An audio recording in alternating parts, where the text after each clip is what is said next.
ನಮಸ್ತೆ. ಇವತ್ತು ಬೇಳೆ ಏನು ಹಾಕ್ದೇ ದಿಢೀರಾಗಿ ಟೊಮೆಟೊ ಸಾರು ಹೇಗೆ ಮಾಡೋದು ಅಂತ ನೋಡೋಣ. ಇದಕ್ಕೆ ನಾನು 2ರಿಂದ 3 ಟೊಮೆಟೊ ತೊಗೊಂಡಿದ್ದೇನೆ. ಚೆನ್ನಾಗಿ ಹಣ್ಣಾಗಿರಬೇಕು. ಅದಾದಮೇಲೆ ಒಗ್ಗರಣೆಗೆ ಸಾಸಿವೆ, ಉದ್ದಿನಬೇಳೆ, ಜೀರಿಗೆ, ಒಣಮೆಣಸು, ಇಂಗು, ಕರಿಬೇವನ್ನು ಸಣ್ಣಕ್ಕೆ ಹಚ್ಚಿಟ್ಕೊಂಡಿದ್ದೇನೆ. ಇದು ಸಾರಿನ ಪುಡಿ 1ರಿಂದ 1.5 ಚಮಚದಷ್ಟು, ರುಚಿಗೆ ತಕ್ಕಷ್ಟು ಉಪ್ಪು, 2ರಿಂದ 3 ಚಮಚದಷ್ಟು ಬೆಲ್ಲ. ತುಂಬ ಸಿಹಿ ಇಷ್ಟ ಇಲ್ಲದವರು ಬೆಲ್ಲ ಕಮ್ಮಿ ಯೂಸ್ ಮಾಡ್ಬೋದು. ಕೊತ್ತಂಬರಿ ಸೊಪ್ಪನ್ನು ಸಣ್ಣಕ್ಕೆ ಹಚ್ಚಿ ಇಟ್ಕೊಂಡಿದ್ದೇನೆ.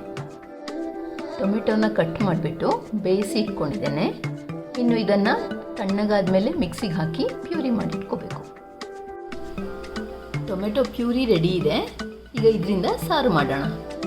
ಈಗ ಟೊಮೆಟೊ ಪ್ಯೂರಿನ ಒಂದು ಪಾತ್ರೆಯಲ್ಲಿ ಹಾಕಿ ಬೇಯಲಿಕ್ಕೆ ಇಟ್ಟಿದ್ದೇನೆ.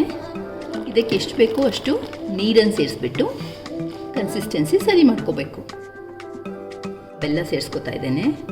ಟೊಮೆಟೊ ಹುಳಿ ಇದ್ದರೆ ಸ್ವಲ್ಪ ಜಾಸ್ತಿ ಬೆಲ್ಲ ಬೇಕಾಗುತ್ತೆ, ಇಲ್ಲಾಂದರೆ ಸ್ವಲ್ಪ ಕಮ್ಮಿ ಹಾಕೋಬೋದು.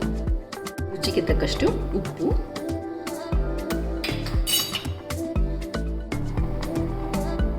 ಒಂದು ಕುದಿ ಬಂದ ಮೇಲೆ ಸಾರಿನ ಪುಡಿ ಸೇರಿಸ್ಕೊತಾ ಇದ್ದೇನೆ. ಸಾರಿನ ಪುಡಿ ಹಾಕಿದ ಮೇಲೆ 1-2 ಕುದಿ ಚೆನ್ನಾಗಿ ಕುದಿಸ್ಕೋಬೇಕು.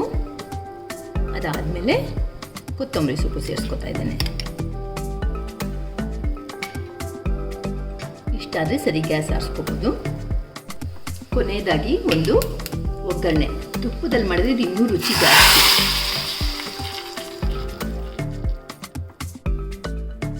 ಬಿಸಿ ಬಿಸಿ ಅನ್ನದ ಮೇಲೊಂದಷ್ಟು ತುಪ್ಪ, ಹಲಸಿನ ಹಪ್ಪಳ, ಚಟ್ಪಟ್ ಟೊಮೆಟೊ ಸಾರು ರೆಡಿ.